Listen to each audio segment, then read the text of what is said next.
Bonjour et bienvenue dans le podcast Les Lois Naturelles. Je suis Camille Langlais, naturopathe et fondatrice de ce podcast. C'est en transformant mon hygiène de vie et particulièrement mon alimentation que j'ai découvert toute l'énergie dont mon corps disposait. J'ai ainsi compris à quel point notre corps peut être puissant lorsqu'on lui donne ce dont il a besoin. Cette révélation a changé ma vie et c'est cette même transformation que je souhaite vous offrir. Ce podcast s'adresse à toutes celles et ceux qui sont prêts à reprendre leur santé en main, que vous soyez fatigué de vous sentir constamment épuisé, que vous cherchiez à améliorer votre bien-être ou encore que vous souhaitiez offrir à vos enfants le meilleur départ possible dans la vie.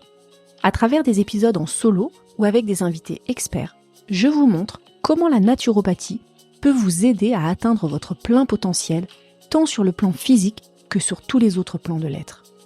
Et comme je suis convaincue que les meilleures habitudes se cultivent dès le plus jeune âge, je dédie une partie de mon activité aux parents soucieux d'accompagner leurs enfants, de la petite enfance à l'adolescence, vers une vie saine et équilibrée.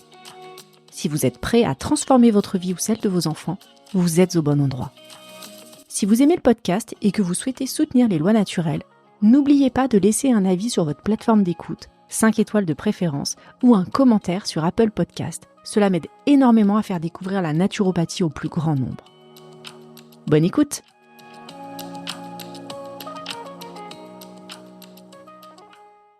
Bonjour et bienvenue dans un nouvel épisode des Lois Naturelles. Je suis ravie de vous retrouver pour le dernier épisode de l'année 2024. Pour la première fois depuis son lancement, le podcast va faire une petite pause bien méritée après 45 épisodes hebdomadaires. Je vous retrouverai donc après les fêtes en 2025 pour de nouveaux partages, en solo avec de merveilleux invités sur la naturopathie et la santé naturelle. En 2025, j'ai décidé de donner une nouvelle direction au podcast. On y parlera toujours naturopathie, bien sûr, et santé naturelle, mais j'axerai mon propos sur l'alimentation santé, car vous le savez, l'alimentation est un des piliers incontournables de la santé. Comme le disait Hippocrate, que ton alimentation soit ta seule médecine. Nous mangeons tous les jours, 3 fois par jour, de la naissance jusqu'à notre dernier souffle. C'est donc une activité pour le moins récurrente. Et au-delà de cette récurrence, l'alimentation, la cuisine, est aussi vecteur de beaucoup d'émotions. Notre alimentation est aussi très liée à notre système nerveux, beaucoup plus que ce dont nous avons conscience. Le repas, c'est aussi un moment de partage, que ce soit en famille ou entre amis, de réconfort, de transmission culturelle et familiale. Bref, il y a 1001 façons d'aborder le sujet et j'ai hâte de tous ces épisodes à venir qui vont être merveilleux, j'en suis sûre. Alors, cette semaine, à l'approche des fêtes, qui est souvent une période d'excès, notamment au niveau alimentaire, mais aussi en termes de stress, j'ai succombé à la tendance de vous proposer quelques conseils et recommandations naturaux pour placer ces moments sous les meilleurs auspices. La première recommandation que je peux vous faire, c'est tout simplement d'anticiper les jours précédents, Noël, le réveillon, le jour de l'an, avec des repas un peu plus légers. Avant et après les fêtes, offrez à votre système digestif un petit peu de répit. C'est vraiment le moment de manger léger. Alors là, vous allez me dire, oui, c'est évident, en effet, mais c'est toujours bon de le rappeler, d'autant qu'en hiver, on a souvent tendance à manger plus. On a envie de mets plutôt réchauffants et la légèreté n'est pas toujours au rendez-vous. Je vous invite donc à privilégier les bouillons, qui sont riches en minéraux, des légumes vapeur ou peut-être même des salades légères, c'est la période du chou, de tous les choux d'ailleurs, certains choux peuvent se manger râpés en entrée, c'est une bonne façon de commencer son repas, et pourquoi pas accompagner vos bouillons, vos soupes, vos légumes de graines germées pour un apport enzymatique qui sera très bénéfique pour la digestion. Vous pouvez par exemple faire une soupe de légumes cuits à la vapeur douce avec une touche de curcuma pour ses propriétés anti-inflammatoires, ça ce sera idéal. Pourquoi pas aussi se lancer dans une monodiète pour mettre son système digestif au repos. Alors une monodiète, comme son nom l'indique, c'est de ne s'alimenter qu'à partir d'un seul aliment sur un repas, toute une journée, voire même plusieurs jours. Moi, je vous recommande de commencer par le repas du soir, qui peut être consacré par une monodiète. Alors, en plus d'alléger votre système digestif, ça vous fera moins de cuisine et ça vous mettra, de façon générale, un peu au repos. Vous pouvez commencer par une monodiète de riz ou alors de pommes de terre, que vous pouvez tout à fait adapter en fonction des saisons, bien sûr, ça ne se fait pas qu'en hiver, bien au contraire. Pourquoi pas une monodiète de banane? La banane est très nutritive. Le principe de la monodiète, comme je le disais tout à l'heure, c'est de manger un seul aliment, mais vous pouvez tout à fait varier la préparation et les modes de cuisson. Pour la banane, vous pouvez manger une banane crue, mais vous pouvez aussi la manger écrasée à la fourchette ou cuite au four dans la peau, coupée dans la longueur en la saupoudrant un petit peu de vanille, de cannelle ou de cardamone. La banane sera parfaite pour les personnes plutôt minces, anxieuses et frileuses. Dans la même lignée de recommandations, je vous conseille d'éviter les mélanges qui vont être difficiles à digérer, les mélanges qui sont lourds. Ce sera ma deuxième recommandation. Pendant les fêtes, essayez de limiter au maximum les associations lourdes à digérer comme protéines et féculents dans une même assiette. Je pense par exemple pâtes, viande rouge, protéines animales essentiellement. Privilégiez des combinaisons qui sont plus digestes, type légumes verts et protéines, légumes verts et céréales féculents. Ajoutez des légumes dès que c'est possible, c'est toujours une bonne idée, c'est beaucoup plus léger à digérer, ils sont riches en fibres et ils contribuent vraiment à une digestion saine, à un bon transit. Les combinaisons alimentaires impactent fortement la digestion, donc limitez vraiment les associations protéines animales, viande, poisson et féculents dans un même repas. Pourquoi ? Parce qu'elles vont nécessiter des enzymes différentes. C'est pour ça que je vous recommande plutôt d'aller vers des légumes verts surtout, associés à des protéines légères, plutôt comme de la volaille, du poisson, du tofu, des algues. On n'y pense pas assez, mais les algues, c'est vraiment une protéine végétale de qualité qui est très intéressante, qui apporte beaucoup de vitamines, de minéraux pour l'organisme et surtout qui n'est pas acidifiante. La troisième recommandation que je pourrais vous faire, c'est de miser sur la modération. Alors bien sûr, profitez des repas festifs, mais restez à l'écoute de votre satiété. Privilégiez la qualité des plats plutôt que la quantité. Écoutez votre corps, respectez votre satiété et ajustez vraiment les quantités pour permettre à votre système digestif de se régénérer. Prenez le temps de manger, prenez le temps de savourer. En mangeant lentement à votre rythme, vous mangerez moins en quantité.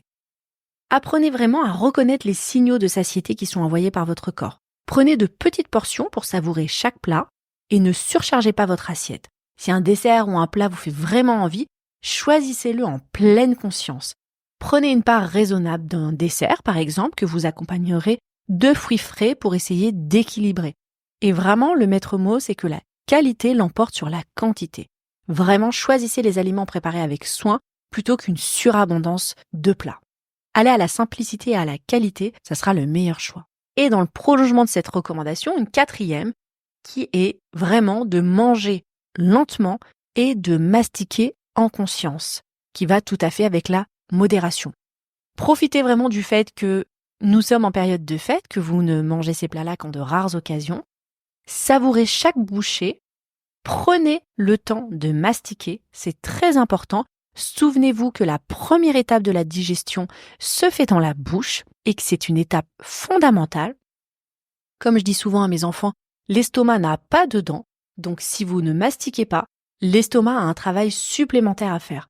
Mastiquez vraiment de façon à ce que ce qui est envoyé vers l'estomac soit déjà prêt à être digéré par les sucs gastriques. Ça, c'est vraiment très important et une mauvaise mastication des aliments peut être à l'origine de digestions vraiment difficiles et je pense que c'est un point qui est sous-estimé. Donc, quatrième recommandation, mangez lentement et mastiquez en conscience. Il y a une petite astuce que vous pouvez faire avant les fêtes pour tester qui consiste à mâcher pendant 30 secondes, voire même 1 minute, la première bouchée de son repas. Alors c'est un peu excessif, mais du coup ça donne le ton pour tout le repas et vous verrez vraiment ce que c'est que de mâcher une bouchée de façon longue. Donc ça peut être un petit truc à mettre en place de temps en temps comme ça pour se rappeler, se remémorer que c'est important de mastiquer. La cinquième recommandation que je peux vous faire, c'est de vous hydrater. Vraiment de vous hydrater et pas qu'avec du champagne. Buvez de l'eau régulièrement entre les repas, ça permettra entre les repas de faciliter la digestion et évidemment de limiter les effets de l'alcool si vous consommez de l'alcool. Vous pouvez aussi, au cours de cette période ou après un repas un petit peu plus copieux qu'habituellement, ajouter une tisane digestive de type menthe poivrée, fenouil, gingembre ou cardamone, la cardamone c'est vraiment un bon allié de notre système digestif. Ça peut être vraiment une bonne idée après un repas de fête. Ça permettra de drainer l'organisme et de limiter les ballonnements qui peuvent être dus aux boissons sucrées ou alcoolisées. L'eau, c'est vraiment votre allié. Buvez 1,5 litre d'eau par jour pour faciliter l'élimination des toxines. Vous pouvez aussi aller vers des eaux parfumées de type eau citronnée. Ça aidera votre foie à éliminer les déchets. Et évidemment, limitez autant que possible les boissons sucrées gazeuses qui favorisent l'acidité au niveau de l'estomac et qui sont très riches en sucre, ce qui n'est pas bon du tout. La 6e recommandation que j'ai envie de vous faire, c'est de vous activer un petit peu. C'est-à-dire que pratiquer une marche digestive après les repas, ça sera vraiment toujours une bonne idée. Ça permettra de stimuler la digestion et d'éviter la sensation de lourdeur qu'on peut avoir après un repas qui est riche. Le lendemain, faites une promenade en plein air ou une activité douce qui vous aidera à retrouver votre énergie, qui vous permettra de faire circuler les liquides de votre corps et le mouvement, rappelez-vous, le mouvement c'est la vie, donc ça va aider à l'élimination des déchets, des toxines, c'est bon pour le transit, donc ça ne pourra vous faire que du bien. N'oubliez pas que marcher 30 minutes par jour favorise la digestion et stabilise la glycémie. Une simple marche. Donc là, on n'est même pas sur de l'activité physique intensive. Une marche digestive de 15 à 30 minutes après les repas viendra stimuler la circulation sanguine dans le système digestif et, comme je vous le disais tout à l'heure, réduira les sensations de lourdeur. De façon générale, l'activité physique, même très douce, améliore l'oxygénation des cellules du corps et relance le métabolisme. Donc ça ne sera que bénéfique pour votre digestion et même pour votre corps de façon générale. Ma 7e recommandation, ça sera de venir soutenir votre foie en cette période de fête où il va être très sollicité et ça n'est pas du repos pour lui. Donc pour éviter les surcharges, essayez d'intégrer des plantes comme le radis noir, c'est tout à fait la saison, de l'artichaut, du chardon-marie, là plutôt en tisane, le radis noir aussi en tisane, vous pouvez le faire. Vous pouvez en ajouter quelques tranches sur une salade de choux râpés, des fines tranches un petit peu façon carpaccio en début de repas. Ou alors vous pouvez aller voir même sur des plantes en complément alimentaire. Veillez toujours à la qualité des plantes, à la qualité des gélules. C'était l'épisode de la semaine dernière. Privilégiez les gélules en pullulane si vous préférez aller sur des compléments alimentaires. Donc je vous le disais, votre foie va travailler intensément pendant cette période de fête. Donc vraiment, aidez-le en consommant des aliments qui vont venir stimuler ses fonctions détoxifiantes, comme le radis noir, l'artichaut, le chardon-marie. Ce sont vraiment des plantes qui vont venir augmenter la sécrétion de la bile et facilitent l'élimination des déchets. Tout à l'heure, je vous parlais d'une eau citronnée. L'eau citronnée viendra aussi soutenir votre foie.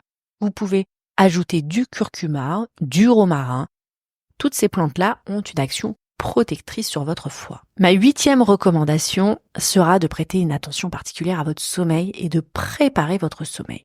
D'autant plus que nous sommes en hiver, qui est une période de repli de la nature sur elle-même.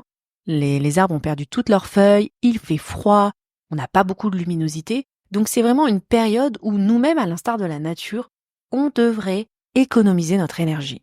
Donc profitons-en pour essayer de dormir au maximum. Ce qui n'est pas forcément évident dans la société dans laquelle on vit, où on est très souvent sollicité, voire sursollicité, notamment par les écrans, le soir, et nous n'avons pas un rythme de vie qui est calqué sur les saisons. Nous n'avons pas des activités qui, elles, vont être diminuées, amoindries en hiver, pas du tout. Donc c'est vrai que c'est pas évident, mais c'est important de l'avoir à l'esprit. Vous le savez qu'un bon sommeil est fondamental pour le corps puisqu'il va venir aider à récupérer des excès, donc en période de fête c'est important. Limiter du moins les excitants comme l'alcool, le chocolat ou les cafés après 16 heures puisque vous savez que ça a un impact sur le sommeil. Privilégier des infusions à base de passiflore, de mélisse, de tilleul, tout ça, ça pourra vous apaiser en fin d'après-midi ou en début de soirée et ça vous aidera pour le moment du coucher. Créez bien sûr une routine relaxante avec une petite lumière tamisée, lire un livre. Profitez-en que nous sommes en hiver et qu'il fait froid pour venir vous coucher avec une bouillotte bien au chaud. Pratiquez quelques exercices de respiration pour vraiment indiquer à votre corps que c'est le moment de se reposer. C'est la période pendant laquelle on doit recharger nos batteries avant de renaître pour le printemps. Si la question du sommeil vous intéresse un petit peu plus, j'ai 2 épisodes qui sont consacrés au sommeil, un épisode en solo, qui est l'épisode numéro 5, qui est plus sur la physiologie et puis dans lequel je vous donne des conseils aussi pour améliorer votre sommeil. Et un 2e épisode que j'ai fait avec Véronique Bellemare-Brière de l'Institut Somna, qui est l'épisode 34, qui est plutôt consacré au sommeil des enfants. L'épisode s'intitule « Accompagner son enfant vers le sommeil ». Mais ça peut vous intéresser parce que vous y trouverez quand même une approche globale du sommeil qui vaut aussi pour les adultes. Ma 5e recommandation, ça sera d'adopter des stratégies anti-stress. D'autant qu'on est à la fin de l'année, encore une fois, nous avons tous, en tout cas pour beaucoup, une année chargée. On arrive souvent en fin d'année avec le froid, fatigué, stressé. Donc la période de fête peut être une source de tension supplémentaire. Donc vraiment, accordez-vous des moments pour respirer profondément, faire de la méditation, pratiquer une relaxation rapide ou à tout le moins prendre de la distance par rapport aux événements, par rapport aux sources de stress, par rapport à toutes vos activités et essayer d'avoir un petit peu de recul là-dessus sur votre façon d'appréhender les choses pour moins stresser. On le sait, les fêtes peuvent être une source de stress, il y a l'organisation à gérer, les réunions familiales, le manque de temps. Donc, ça sera toujours intéressant de prendre 5 minutes pour faire un petit peu de cohérence cardiaque, quelques respirations, ou alors tout simplement un petit moment de calme tout simple. Vous fermez les yeux 5 minutes, vous écoutez votre respiration et vous prenez un petit peu de distance. Si vous pouvez vous offrir une balade ou une méditation guidée, voire même un pain chaud avec quelques gouttes d'huile essentielle de lavande, ça ne pourra être que bénéfique. J'ai aussi envie de vous rappeler les accords Toltec. Ce sont des accords que moi, personnellement, je me remémore souvent. En tout cas, j'aime garder en tête ces accords. Ce sont, à mon sens, vraiment de bons guides pour pacifier les relations, ou du moins son rapport aux autres et aux choses. Alors, pour vous les remémorer, ou en tout cas pour vous les faire découvrir si vous ne les connaissez pas, ils sont issus de l'ouvrage éponyme de Don Miguel Ruiz. Le premier accord, que ta parole soit impeccable. Le deuxième accord, quoi qu'il arrive, n'en faites pas une affaire personnelle. Le troisième, ne faites pas de suppositions. Et le quatrième, faites toujours de votre mieux. À l'approche des réunions de famille, je trouve que ça peut être bien de se remémorer ces accords. C'est vrai que pour moi, ils sont très aidants dans notre rapport aux autres. Et comme la période de fête est souvent une période de retrouvailles familiales, les rapports ne sont pas forcément toujours faciles au sein d'une même famille. C'est aussi une période, comme je vous le disais tout à l'heure, en fin d'année, où nous sommes fatigués et donc moins enclins à la compréhension. Donc se remémorer ces principes, ça sera toujours une bonne idée. Et sachez que si ça vous intéresse, si vous voulez en savoir un petit peu plus sur ces accords, j'ai consacré tout un épisode, c'est l'épisode 13 que je vous invite à écouter ou à réécouter, si ce n'est pas fait. Enfin, 10e recommandation, 10e et dernière recommandation, soyez indulgents avec vous-même. Ne culpabilisez pas si vous vous faites plaisir, c'est le moment. Les fêtes sont aussi là pour partager et savourer des moments en famille, entre amis, des moments agréables.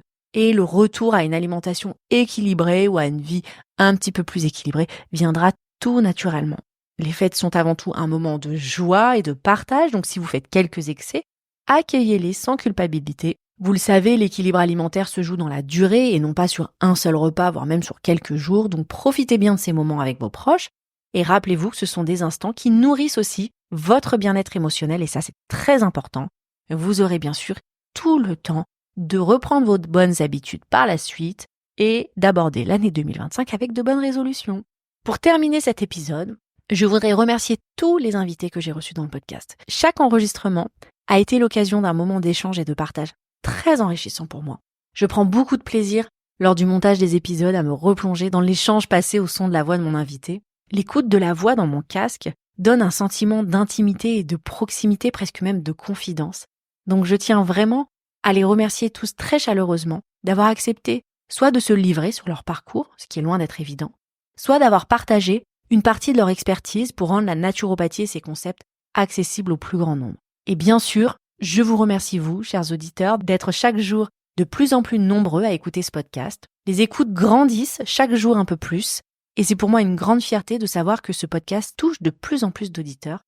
Et au-delà du podcast, de savoir surtout que de plus en plus de personnes s'intéressent à la santé naturelle et se responsabilisent face à leur santé. Je pense que nous avons beaucoup plus de pouvoir que ce que nous pensons ou encore que ce que la société veut bien nous faire croire.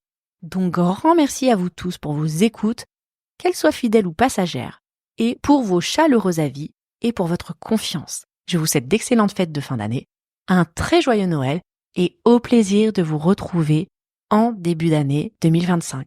D'ici là, portez-vous bien. Merci d'avoir écouté cet épisode.